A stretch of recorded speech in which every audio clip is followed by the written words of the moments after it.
It's about, I don't know, 30 seconds to 6. So before we get started here, I'll just, I'm cut off on the camera. Just let the board know that Jane emailed, I don't know, 15, 20 minutes ago. They scheduled, the chamber's putting on a campaign debate, I guess, if you will, for some of our elected officials. So she has to be at that at 6:30. And she emailed a little before saying that she was hoping to get in here, be a part of the meeting early, but it doesn't look like that's going to happen. So you all have the pleasure of having me chair the meeting tonight. So hopefully I can move us along in good order. But with that, it is 6 o'clock, so I will call the meeting to order. I'll have Rachel denote roll call. And I'll have Brandy, since it's a staff day, do the recitation of the pledge.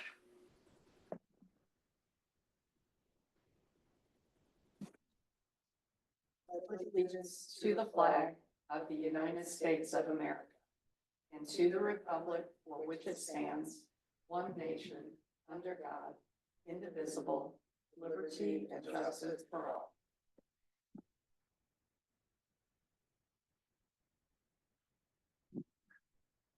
Moving on to item number 4, I do not have any announcements. Item number 5 is approval of the minutes from February 13th, 2025. Is there a motion? Move to approve. And a second somewhere? I'll second. Look like Doug. We have a motion by Commissioner Witherspoon, second by Doug. All those in favor? Aye. Aye. Opposed? Renee, are you able to either unmute or kick on your screen so we can get a confirmation of your vote? And Sheila as well, sorry. No. A thumbs up, can we get a thumbs up or a thumbs down? Okay.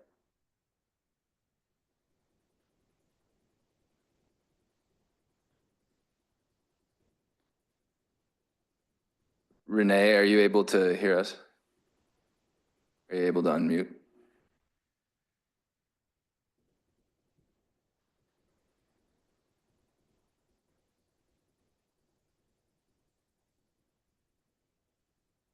Give us a second here. Are you able to message?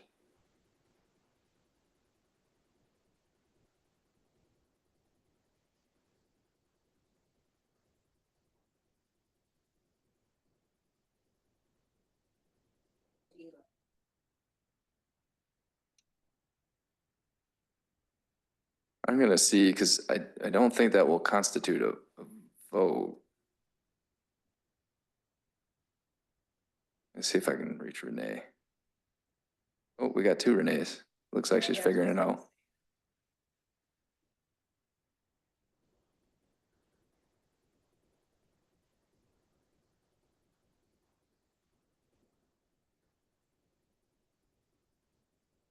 There we go. Are you able to hear us, Renee?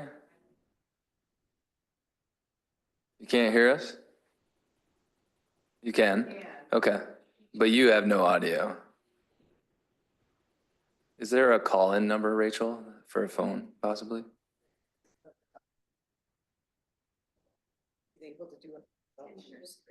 Yeah, certainly she could vote thumbs up, thumbs down, but I'd like to get some discussion as well if possible. Renee, there should be a call-in phone number at the top of the screen, if that's possible. Oh, that's the other one. Renee, it looks like you're connected through a phone, maybe. Yeah, it's No, not. I'm not. Oh, there, we got you. Hey, we just heard you. Yeah, but I'm on 2 different computers because I couldn't, there was no visuals. It wouldn't let me, so I had to go on my work. Hang on. Well, this works. We have audio and visual now, and you're able to hear us?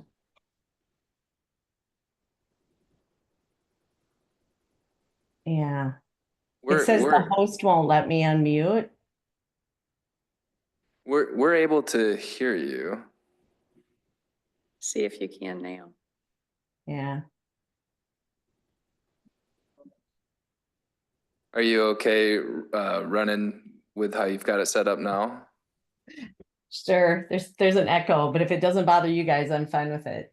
Oh, sorry about that. We're not hearing it. And Okay. it looks like maybe Sheila, you're not able, are you able to hear or not? Couldn't quite tell. Yeah, that's what I thought.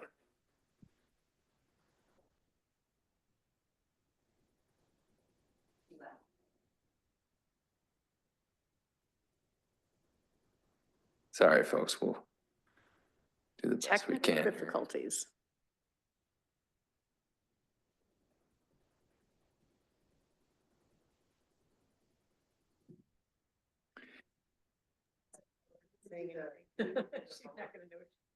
Sure. Okay. Sure. Renee, are you able to cast either a positive or a negative vote on the approval of the minutes?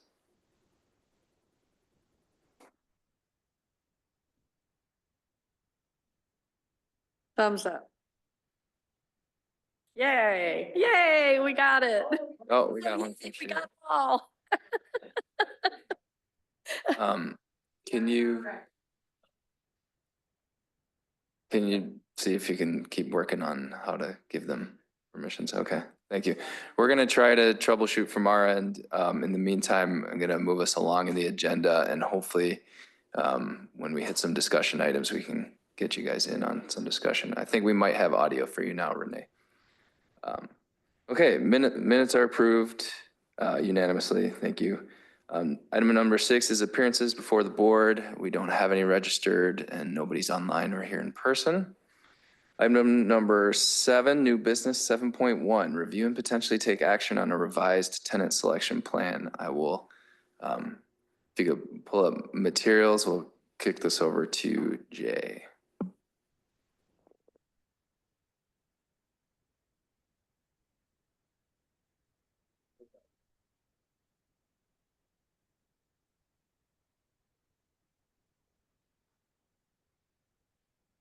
So we actually have 3 things to discuss about the tenant selection plan tonight.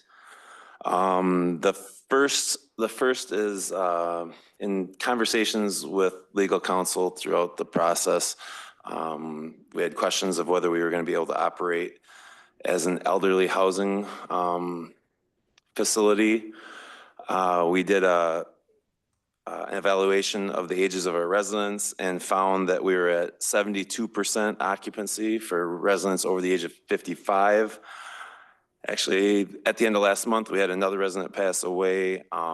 He was one of the people that was over that age. That number now sits at 69%. There's an 80% threshold for operating as a elderly housing unit. So even if these 3 units are filled with elderly folks, we would only be at 78%.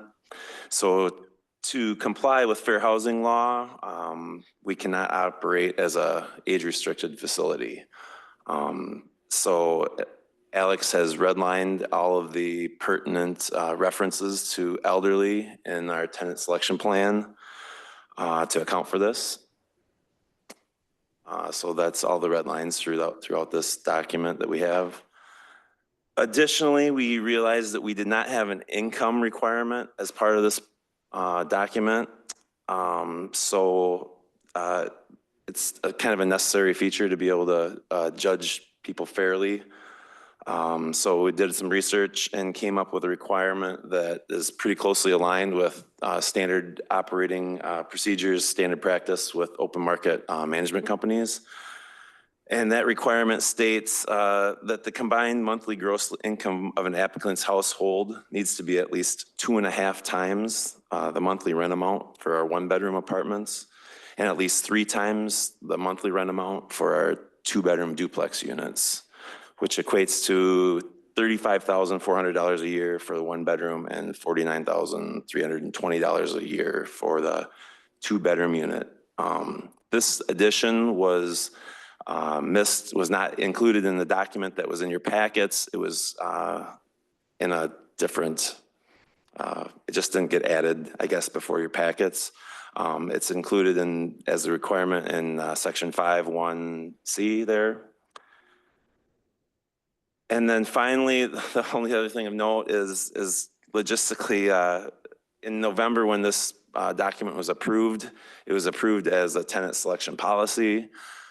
We had a variance with our language in between the housing, house rules, or housing application and this policy. So we're changing that to the tenant selection plan now. So that everything all aligns. So yeah, if anyone has any questions, yeah. Yeah, sorry about that. I know you said we can't have an age restricted, which I don't know that we were necessarily age restricted anyway. I know we have a preference. Are we still planning on that? Because that would be my preference.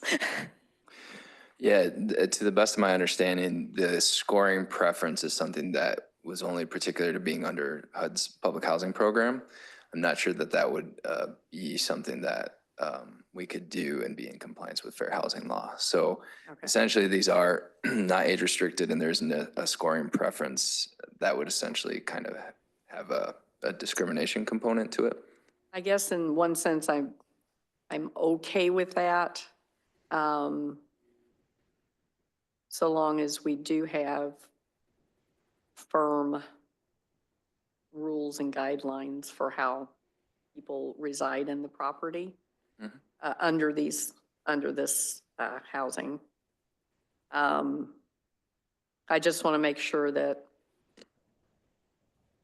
we don't lose focus of what our original mission was. That's my biggest concern, is losing focus of our original mission. But at the same time, I'm open to new ideas and new ways of doing things. We do need this housing, and I think it's a great thing, and maybe we need to open it up a little bit with this new housing. That's helpful. I mean, it's less a preference thing and more of just a compliance with the laws thing. Commissioner Buchheim? Can you hear me? Mhm. Okay. So just in the document, under the waiting list, item 2, I think you want to strike the word apparently.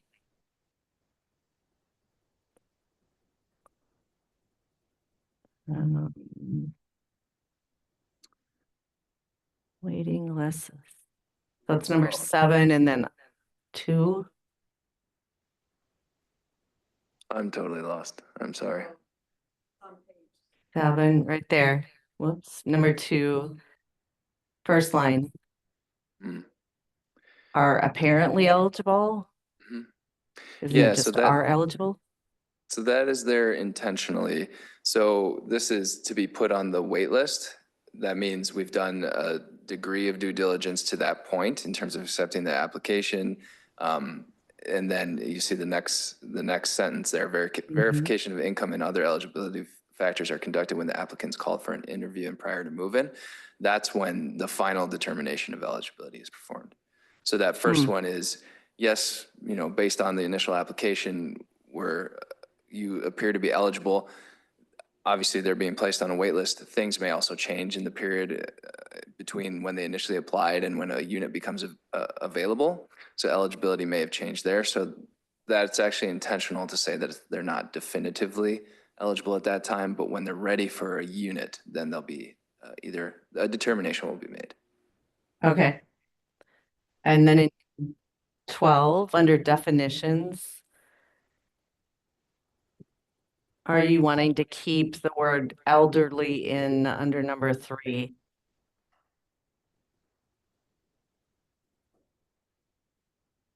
Because you're talking about someone who might need an aid. So does it have to be an elderly person? Sure. No, I guess that's a good point. We can definitely strike that as well.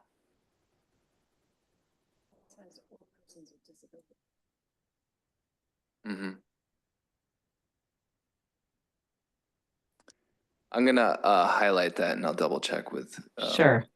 the team. That's a good catch, though. Thank you. Yep. Sure. Mhm. One other question. Has this been run by our legal? Yes. Okay. Because I just want to make sure that they have eyes on this to make sure that we are truly in full compliance. Yeah, absolutely. And that's how this came about, actually. These changes, we put in the request to the legal team to make sure, given Jay's work, to see where we're at percentage-wise for occupancy of people who would have qualified for the elderly housing restrictions. And the determination was that we would have to make these changes.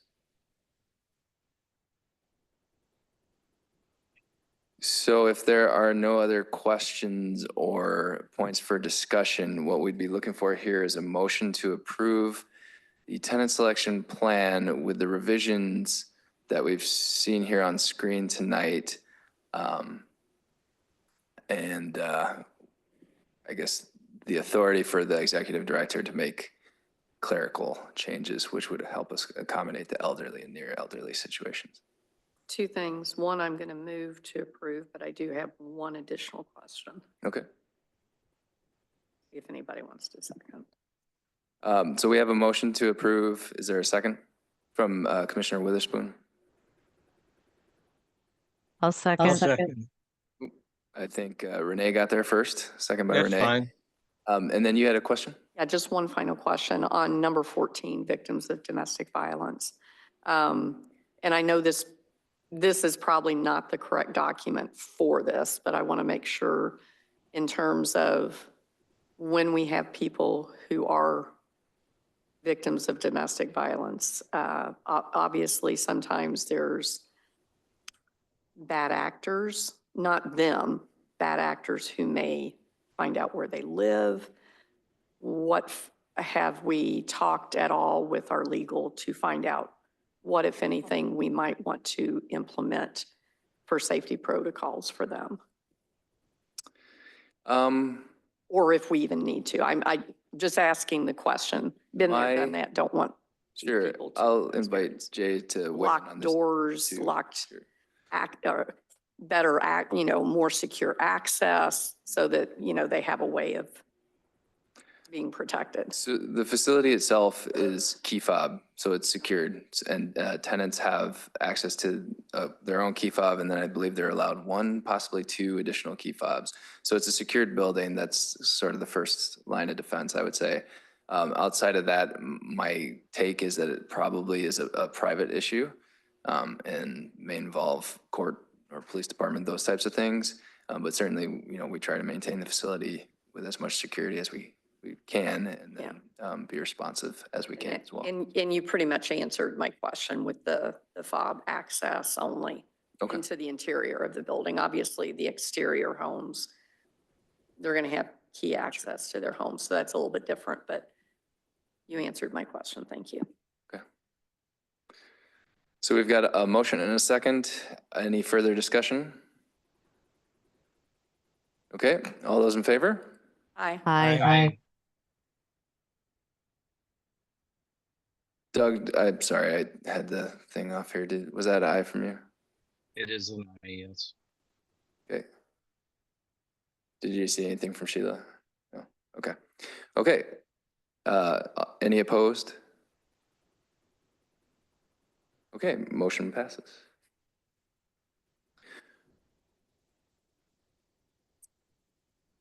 Moving on to item 7.2, update and discussion regarding the Hart Crossing mixed-use development project.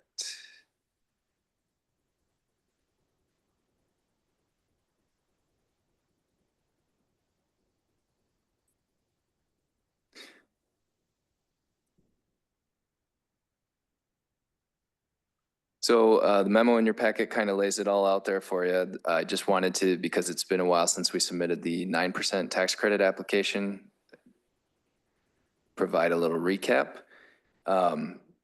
So we did not pass go on the 9% tax credit application, and I did have a call with WIDA representatives earlier this week to talk about why that was. And they didn't buy our argument for the ability to obtain site control on the car wash in time for the second application.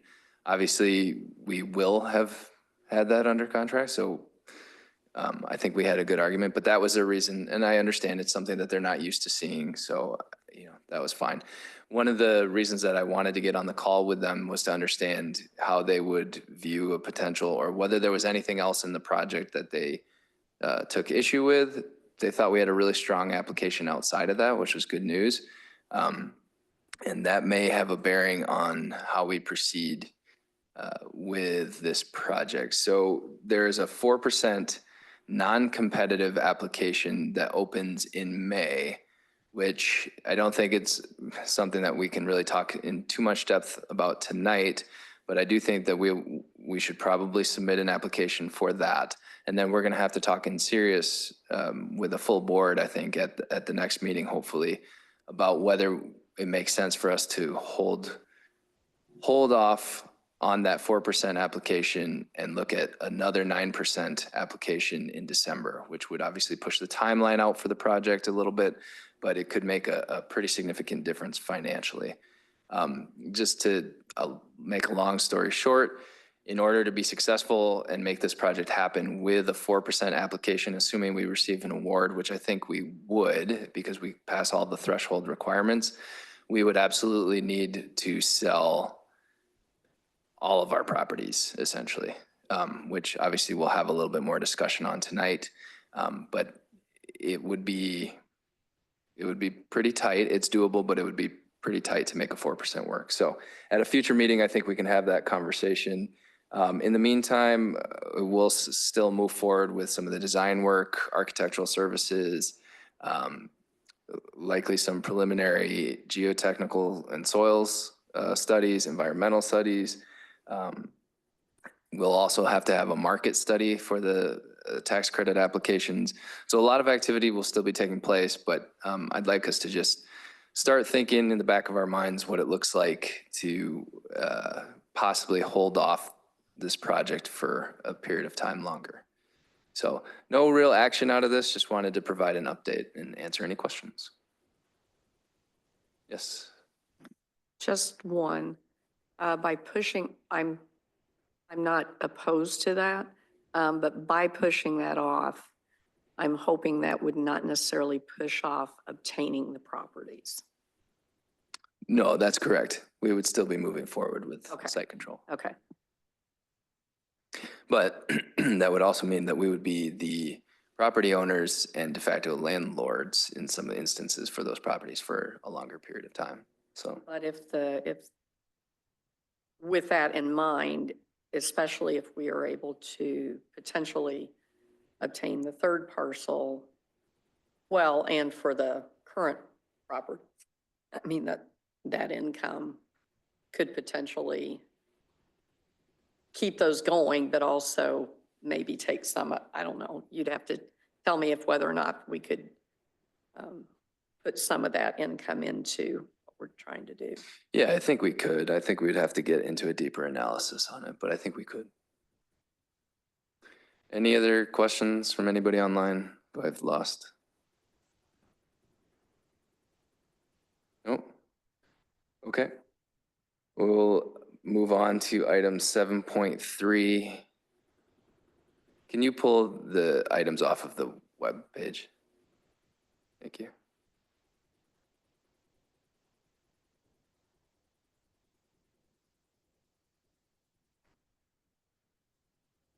That way we don't stop sharing all the time. So I was talking a little bit before the meeting here, just briefly. There was a court case in the last 2 weeks, I think, which changed the way that public entities have to do closed session. So you'll see that the next 1, 2, 3, 4 items are also listed in closed session tonight. And essentially what will take place is, to boil it down, we'll have to basically decide that this discussion item warrants closed session at this meeting. So process-wise, what I'll be doing is just kind of describing the memo. Obviously, you can see my recommendation at the end of each of these memos is to move the item to closed session. If there's any opposition to doing that, please let me know and we can have a discussion on it. Otherwise, I'll just give a brief overview and move through each of these items, and then we can get to the rest of the agenda, at which point in our normal closed session section, we'll end up moving any items that we deem relevant to move to closed session into closed session. So any questions on that process before we kind of talk through some of this? It's definitely a different process, so. Okay. So item 7.3, we did receive an offer to purchase property at 509 North Main from Gardner Millis Investments.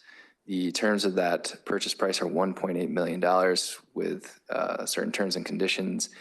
The offer to purchase is not included in board packets, but it was included in your closed session materials. This is the first time we're looking at it. My recommendation is that this discussion take place in closed session, as it is an ongoing negotiation. I guess if there is any discussion that any of you would like to have in open session, now would be the time to do that.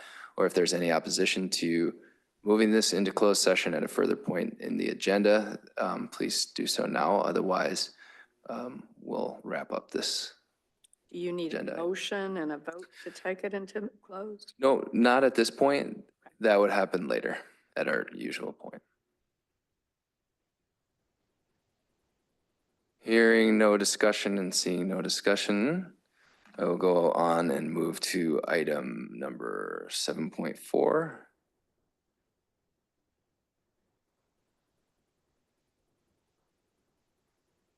Which is discussion regarding establishing a negotiating position for a potential sale of CDA property on Meadow Lane. As you all know, these are the Meadow Lane duplexes that we own. I have been approached, have some discussions with a prospective buyer for these properties. And at this point, we are needing to get to a determination of a purchase price, as well as establishing a negotiation position in further conversations. Again, similar to the last item, my recommendation would be to have this discussion in closed session to preserve our negotiating position. If there's any comments at this time, or anyone who feels this is deserves open session discussion, please do so now.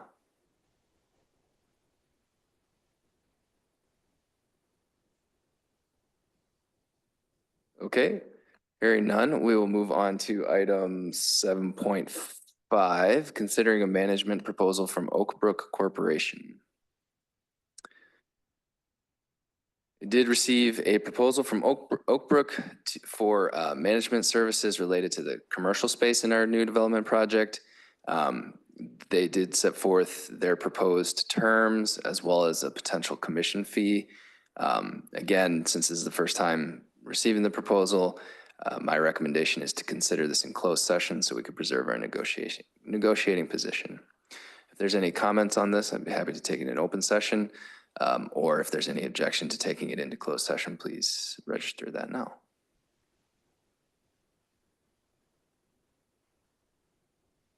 Okay, hearing none, we'll move on to item 7.6, which is considering a management proposal from Cushman and Wakefield.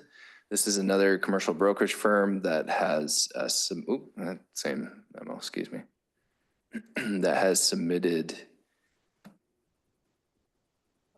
a proposal, there you go, for the commercial space in the CDA's new project.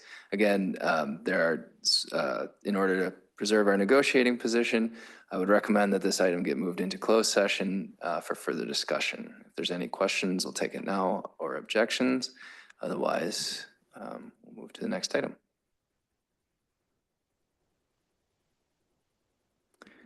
Seeing none, we will move to old business. Item 8.1, negotiating an option to purchase with Gardner Millis Investments LLC for property located at 109 West North Street. We have had ongoing negotiations with these property owners, as you all know.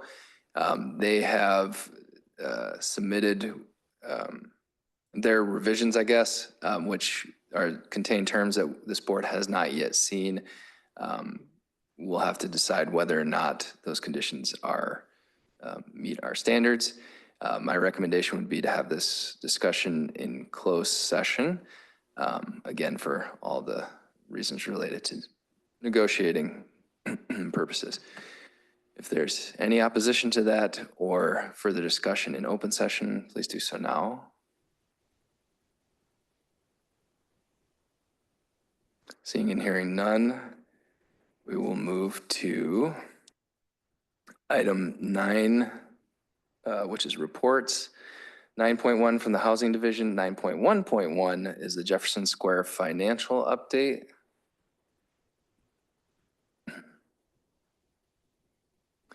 I don't know, Carol or Jay, do you have anything to note on these ones?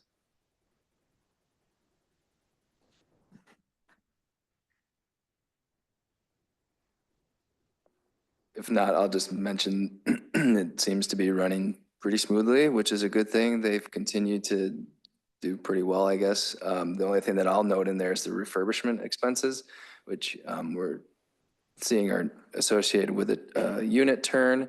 And then the other thing to point out, which is the same in our public housing finances, is that our insurance payment under the new insurance company all came in upfront this year as opposed to broken out as a monthly payment.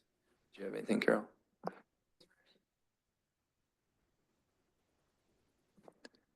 There any questions or comment on this? Again, not looking for action, just more of an update. Actually, if you want to go up, Sure. no, right there.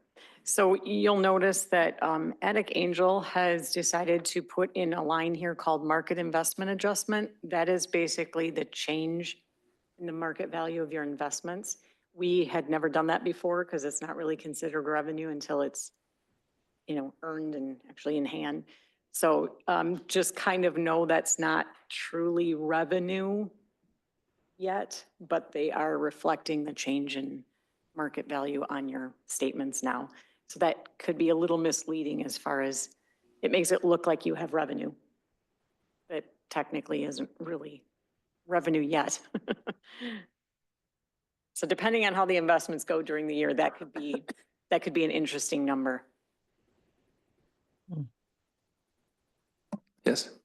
So ignoring that particular line item, is there anything in here that came as a surprise? Is it pretty much what you were expecting? Is there anything in here that you would deem something to keep an eye on? Not in my opinion, either of you. No, your unit turns obviously are going to be very different from month to month. So that was the biggest surprise, so to speak, but that hopefully will be a Even itself one-time out. hit kind of Yeah. thing and shouldn't continue. Okay, thank you. Mm-hmm. Okay. Moving on to item 9.1.2 is the public housing financial update.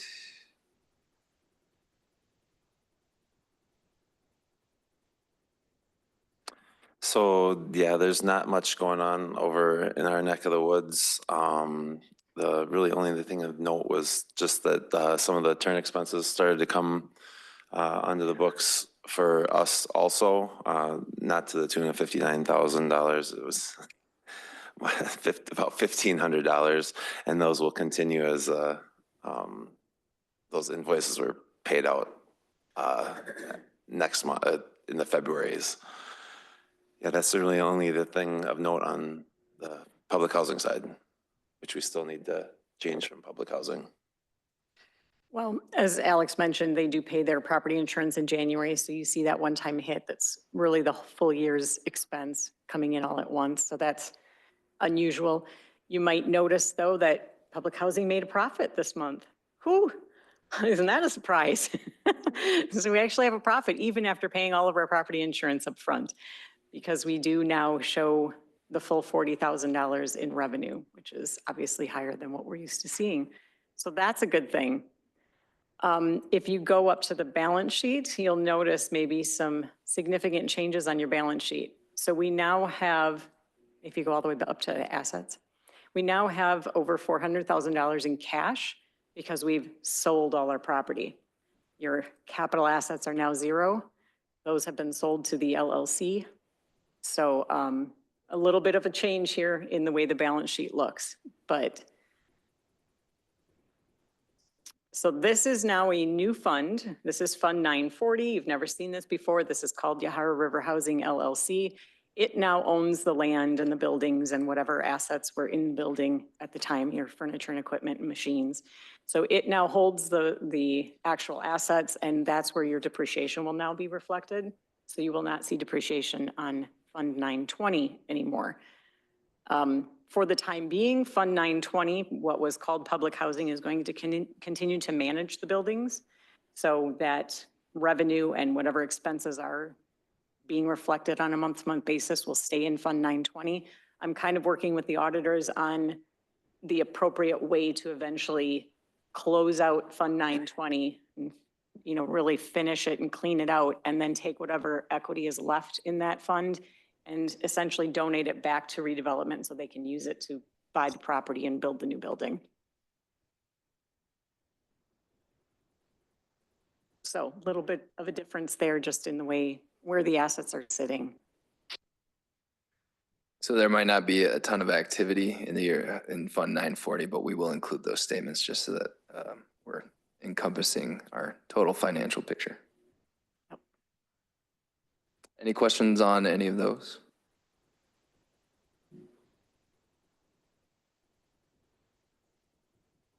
Okay. We'll go ahead and move on to the update on housing units, excuse me.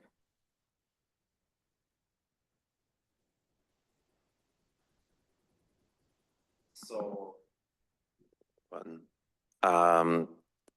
first of note, after our discussion at the last board meeting, Alex and I did go over and met with Demery and Cam from Attic Angel to discuss what we needed to do to try and move the sale of 720 DeForest Street forward. That was a pretty productive conversation. Demery seemed to think that everybody in their team thought in similar ways that we were thinking. So with that said, she did say that there's still that one unit remaining. There's not been any interest from that. Their management team did decide that they thought another price drop was in order for 720 DeForest Street, dropping it down to $250,000. And of note, it started out at $282,700 when we listed it first. So it's a pretty significant overall price reduction. And she said that she really thinks that the wait list will be more open with a lower price. She gave an update on there was no maintenance or grounds issues, and that everything with the residents was going swimmingly. She hasn't had any issues. The resident meetings have been going well, and everybody seems to be getting along great over at Jefferson Square. So another positive. I said I took a phone call from a accidental resident called me a couple days ago and asked how it was going, and they were very happy. So it's good stuff. On the public housing side, we do have did have a resident pass away at the end of last month. It's Alan Jones. He lived at the building a long time. His family is working through clearing out his apartment right now, hoping to have that done by the end of the month. When they're complete, that process is complete, I'll get in and evaluate what the unit actually looks like, what needs to be done for updates, and we'll start with that turn. So technically, we have 3 units that are going to be available. The 2 that have been, the Meadow Lane duplex and 132 in the 509 building, are both just waiting on stuff that just hasn't arrived yet for whatever reason, matter of a couple days. And be looking forward to getting signs out with our selection plan, and we'll get signs out and hopefully get those things rented up quickly.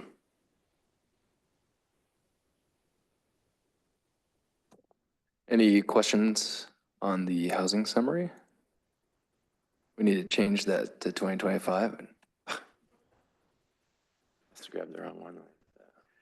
Okay. We'll move on to the redevelopment financial statement, which had a big fat 0 on expenditures for January. Some of the stuff that we did end up paying was from December of 2024, so that got allocated to that year. Carol, did you want to talk about final audit or final unaudited statements? Yeah, the auditors are pulling our trial balance on Thursday, so my thought was I'll wait till we get to that point and I'll send you guys, maybe by email, I'll send you updated December statements just so you can kind of see where we finished. It is still unaudited, so it doesn't mean it can't change, but by the time the auditors pull the trial balance, it's pretty well set. So maybe next week, I'll send you updated December statements and you can have a good look at where things finished out the year. Any questions on anything with that? Okay. Last up on the financial statements is the Prudential monthly investment statement. I will just say, enjoy looking at a positive statement for what might be a period of time here. But as Carol noted in, I think in the Attic Angel statement, we did have a positive balance for the month of January. Sure. Change in market value. Think positive. Yes, think positive. Think positive. Any questions on the Prudential statement? Okay. With that, we will move on to communications, item number 10. I don't believe we have any communications. Moving on to item number 11, convening into closed session. 11.1, the Community Development Authority Board will convene into closed session pursuant to Section 19.851E of the Wisconsin statutes for purposes of deliberating or negotiating the purchase of public properties, the investing of public funds, or conducting other specified public business whenever competitive or bargaining reasons require a closed session for the following purposes. A, negotiating an option to purchase with Gardner Millis Investments LLC for property located at 109 West North Street. B, considering an offer to purchase from Gardner Millis Investments LLC for property located at 509 North Main Street. C, establishing a negotiating position for the potential sale of CDA property on Meadow Lane. D, considering a management proposal from Oak Brook Corporation. And E, considering a management proposal from Cushman and Wakefield. Is there a motion? So moved. Motion by Commissioner Witherspoon. Is there a second? I'll second. Second by Commissioner Wiersba. All in favor? Aye. Aye. Aye. We got a thumbs Do up we- from Sheila. Are we able to do it that way or? I have to do a roll call Oh, vote. Yeah, excuse I was me. going to say Yep. roll call. Rachel, can you do roll call? You got it.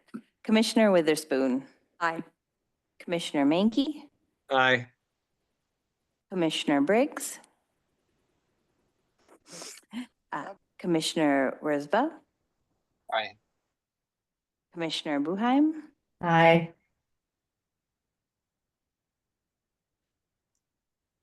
Okay, we will go into closed.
Oh, they excuse me. weren't on. Sorry.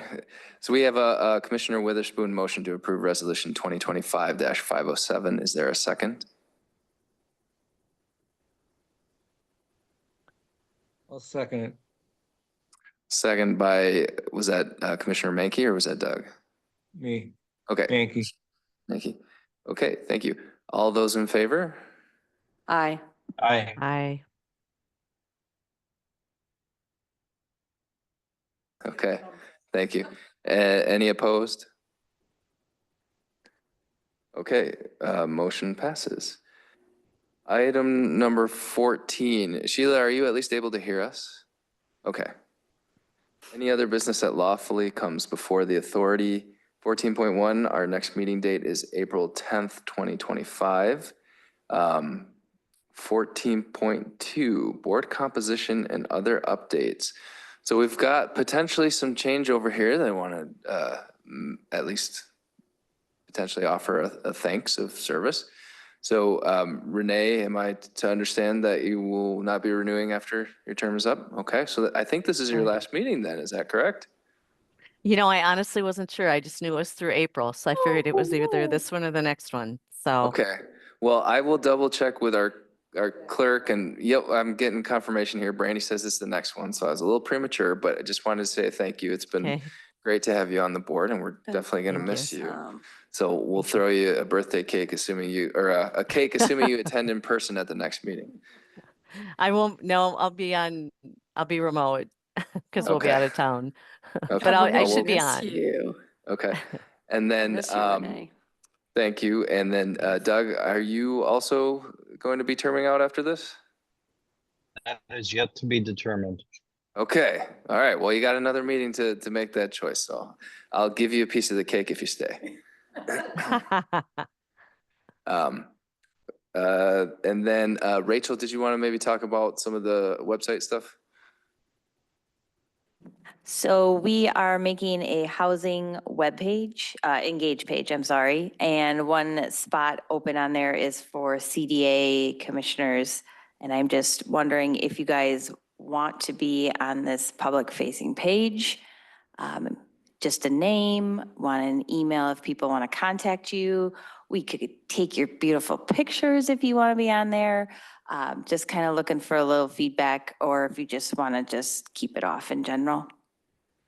And certainly you don't need to commit and answer that question tonight. I think, Rachel, if you wouldn't mind maybe coordinating that via email and then you I will email. let her know after that, but wanted to at least bring it to your attention. And then I have one other update. So it is election season. We have a local elections and state elections here April 1st, which is an odd day to have an election. But we did have, I wanted to let the CDA board know that I did remove a political sign on the property at the liquor store. Technically, according to our contract, the property owner is supposed to ask permission before any improvements or any of those structures, anything like that is installed on the property. They didn't do that. I did reach out to them and they did say that the individual who put the sign there did ask them permission. They just didn't realize that they needed to ask according to the contract.